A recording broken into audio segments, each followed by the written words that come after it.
Well, someone has to keep their energy up, and frankly, I find the subtle crunch adds an element of raw authenticity.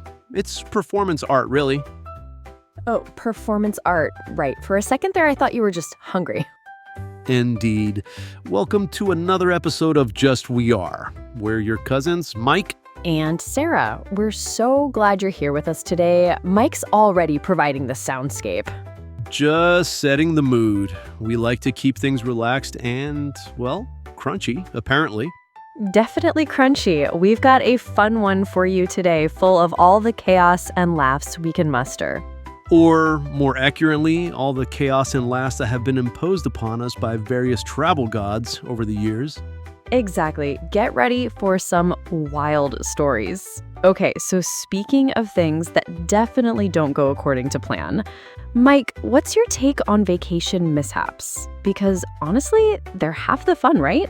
Half the fun? They're often the entire story you tell for years, usually with the grimace turning into a laugh. I'd say they're an unavoidable, sometimes regrettable part of the travel experience. See, I love that. Like, you plan everything perfectly and then, bam, the universe throws a wrench in your meticulously crafted itinerary. And suddenly, you're knee-deep in adventure you never signed up for. Which, if you're lucky, involves nothing more than a lost suitcase or a hotel room with a view of a brick wall. The alternative is usually far more memorable. Oh, definitely more memorable. Those are the stories we actually remember, though. Not the smooth flights, but the time your hostel bed broke or you ended up in the wrong city. True, it's almost as if the travel gods demand a sacrifice of sanity in exchange for a good anecdote later. It's a cruel bargain, but one that we seem to consistently accept. A sacrifice of sanity. You're so dramatic. But you're right, there's a perverse joy in looking back at the chaos. Oh, absolutely. Speaking of the travel gods demanding sacrifices, I had a situation once, not long ago actually, where my checked bag decided it needed its own solo adventure. Oh no. Which trip was this? Was this the one where you packed nothing but 3 identical beige shirts and a book on theoretical physics? Pretty much. After about an hour of internal monologue about the futility of planning, I filed a report. They told me it had been misrouted to, let's just say, a city that was definitely not in Portugal. Not Portugal. Mike, how does a bag end up in a different country entirely? Did it just decide it wanted to see the world on its own terms? Apparently, it preferred the climate in Iceland. So there I was in sunny Lisbon with nothing but the clothes on my back and a very strong desire for a toothbrush. And you, Mr. Prepared, didn't have a backup outfit in your carry-on? I'm shocked, truly, utterly shocked. I had a very important document and a rather expensive pen in my carry-on, Sarah. Essentials.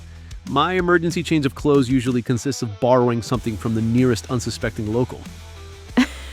Only you. So you just wandered around Lisbon in the same clothes for days? Did you just buy a new wardrobe? I survived on limited supplies for 2 days until it finally caught up to me, and yes, I had to acquire some utilitarian local attire. It added a certain rugged charm, I thought. Rugged charm, or just looked like you'd slept in a bus station? I bet your dry wit was working overtime trying to explain that one. Oh, speaking of rugged charm, let me tell you about a charming encounter I had, or rather, my friend Maya had on a trip to the Caribbean. The classic friend told me story, where the friend is conveniently you. What fresh hell did Maya unleash on the tropics? No, seriously, this wasn't me. Maya and her husband were staying in this lovely open concept villa. Think indoor-outdoor living, lush plants, sounds of nature. Sounds idyllic, right? Sounds like an invitation for every creepy crawly thing to move in. Was it a giant spider the size of a dinner plate? Because that's usually how these nature stories go for me. Worse. Much, much worse. They woke up one morning to this unholy racket in their kitchen, clanging, crashing like a small, very clumsy burglar. Probably just her husband trying to make coffee. He's not exactly known for his delicate touch. Not this time. Maya crept out, grabbed a broom, and peeked around the corner, ready to defend their vacation. And there, standing on their kitchen island, was a monkey. A monkey? Just hanging out? Was it wearing the tiny chef hat? Because that would at least be on brand.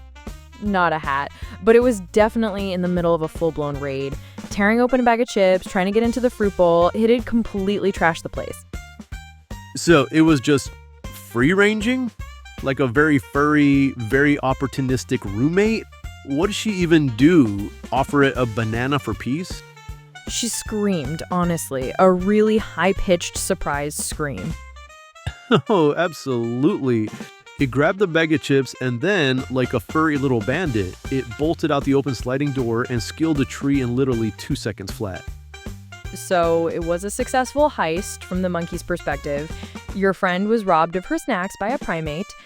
I guess that's one way to experience the local wildlife. She was laughing hysterically after the initial shock wore off. It was such a surreal, chaotic start to their day. They had crumbs everywhere. I'd have been checking the locks on all the doors and windows after that, and maybe invested in some very strong monkey-proof snack container. Definitely. But she said it was one of those stories you just can't make up. It'd definitely be a boring old hotel stay with no monkey drama. I suppose it adds a certain memorable quality to the trip, though I think I prefer my memories to involve fewer shrieking primates and more predictable room service. Oh, speaking of unforgettable, a friend of mine who shall remain nameless because he's still traumatized once missed his flight because he overslept in the airport lounge. Overslept? In the lounge? Not even in a proper hotel. Was he in one of those capsule hotels or just on a very comfortable armchair? He swears he found a surprisingly ergonomic couch. He woke up, looked at his watch, and realized his plane had literally just taken off.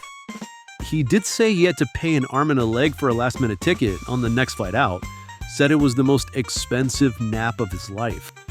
Sounds about right. My friend Alex once went to Japan, and he swore he kept accidentally bowing to cashiers when he should have been, just paying. Oh no, the cultural gaffes are always the best. Did they bow back? I think they just looked at him like he was slightly unhinged. He also got really confused by all the different vending machines, apparently. Ended up buying a can of cold coffee instead of water. Been there with the coffee, honestly. I once had a friend who got totally lost trying to find their Airbnb in Rome because the address was listed as next to the fountain with the grumpy cherubs.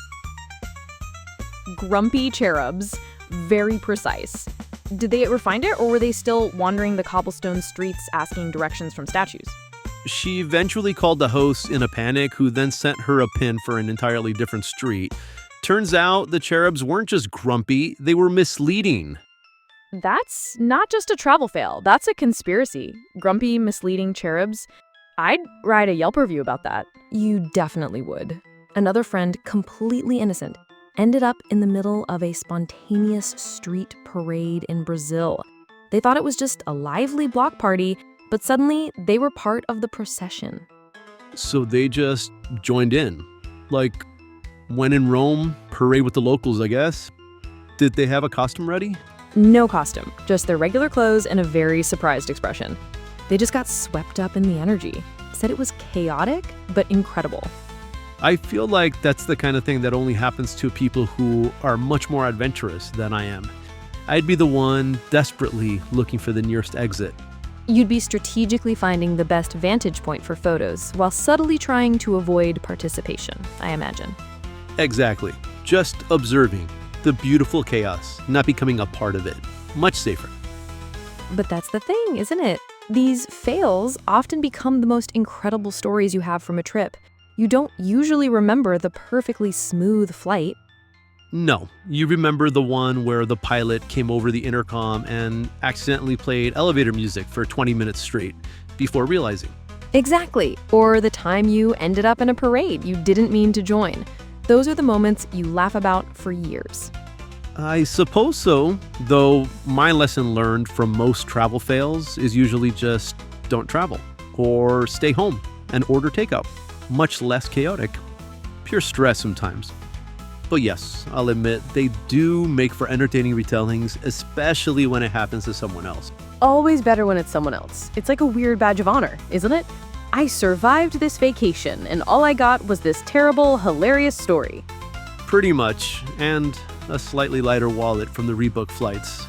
But you're right, the unexpected detours or the totally bizarre moments are what really stick with me. They absolutely do.